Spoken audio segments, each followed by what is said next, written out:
In this video, I'm going to show you how to disconnect connected apps in Mailchimp step by step. If you've connected third-party apps to your Mailchimp account and want to remove access, clean up your integrations, or simply disconnect an app you no longer use, this guide will walk you through the process in just a few minutes. This is a simple but important task, especially if you want to keep your account organized and make sure only the tools you actually use still have access. If this video helps, please hit like and subscribe for more easy tutorials like this.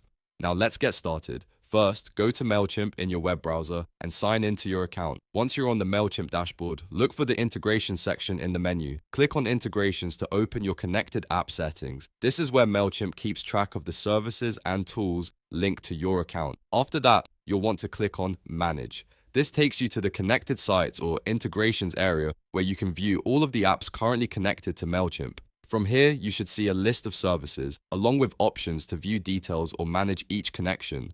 Now find the specific app or dashboard you want to disconnect. Next to that connection, click the drop-down menu near View Dashboard. This menu gives you actions related to that connected app, including the option to remove it from your account. Take a moment to make sure you've selected the correct app before going any further, especially if you have more than one integration connected.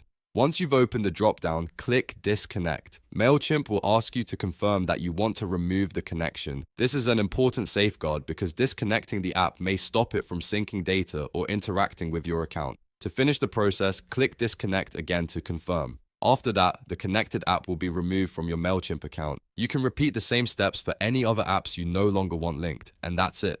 You've successfully disconnected a connected app in Mailchimp.